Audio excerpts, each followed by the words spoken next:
Masih bersama saya di ODGJ Kreatif. Di sini saya akan membahas masalah orang dengan gangguan jiwa, yaitu di sini kita akan membahas yaitu gangguan-gangguan jiwa yang selama ini terjadi, karena sekarang di musim saat pandemik ini banyak terjadi orang-orang dengan pusing, dengan kerjaan, dengan stres, tidak punya pekerjaan, ataupun bisa saja dikeluarkan dari kerjaan. Nah, di sini perlu kita mengetahui untuk tanda dan gejalanya ya, tanda dan gejala gangguan jiwa. Perlu kita ketahui dalam satu keluarga mungkin sanak, famili, kerabat, handetolan, mungkin ada perubahan yang signifikan, terutama pada sekarang di saat pandemik sekarang. Nah, kita harus tahu mengetahui dulu. Jangan kita langsung mengatakan dia orang gila, orang dengan gangguan jiwa, kayak gitu, tidak. Tapi setidaknya kita harus mengetahui, mungkin dalam satu keluarga ada kerabat yang mungkin itu mengalami tanda dan gejala seperti yang saya utarakan nanti. Di sini ada 5, yaitu yang pertama itu tanda dan gejala orang dengan mengalami gangguan jiwa, yaitu yang pertama itu ada perubahan pribadi ya. Mungkin tidak seperti biasanya, seolah-olah bersikap seperti orang lain ya. Jadi dia mungkin yang selama ini keluar rumah dia mengurung diri, terus kadang marah-marah tanpa sebab ya. Itu yang pertama. Yang kedua, perubahan suasana hati atau mood ya. Nah, coba lihat, amati apakah dia atau keluarga kita atau sanak kita ada yang mengalami seperti ini. Mungkin ada rasa cemas, marah-marah, ataupun sedih yang berkepanjangan. Ini perlu diwaspadai kalau dalam keluarga ada yang seperti ini ya. Yang ketiga adalah tidak bisa tidur atau gangguan tidur ya. Gangguan tidur ini bisa ada yang terlalu banyak tidur, ada juga yang susah tidur, terus sudah tidur di tengah malam susah tidur lagi.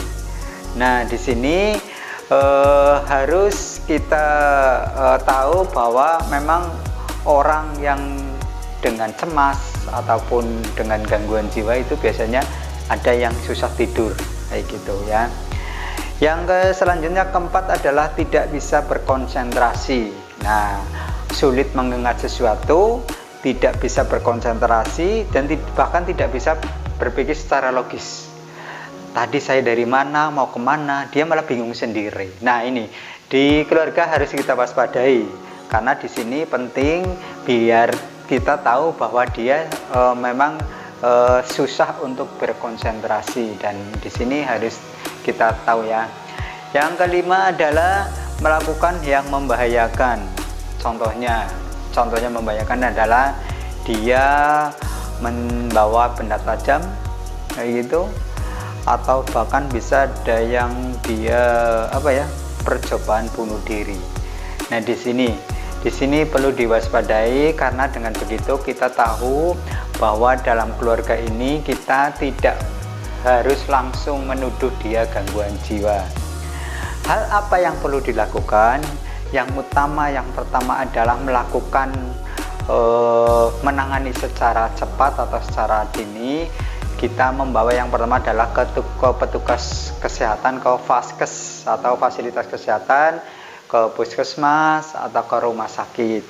Nah, setelah memang ada gangguan jiwa, biasanya kita konsultasi dibawa ke psikiater dulu, di sana dikonsultasikan.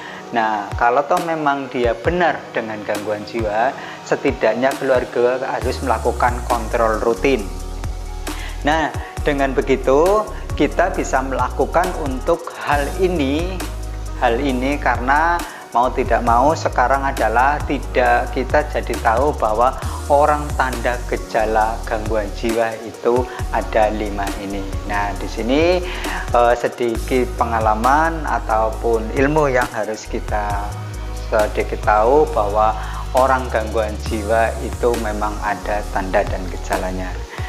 Dan mungkin dalam keluarga kalau toh memang bingung mau dibawa kemana, yang utama adalah ke ke vaskes terdekat dulu supaya memudahkan kita untuk menanganinya. So, terima kasih, itu sebelumnya dari saya. Terima kasih dan wassalamualaikum warahmatullahi wabarakatuh.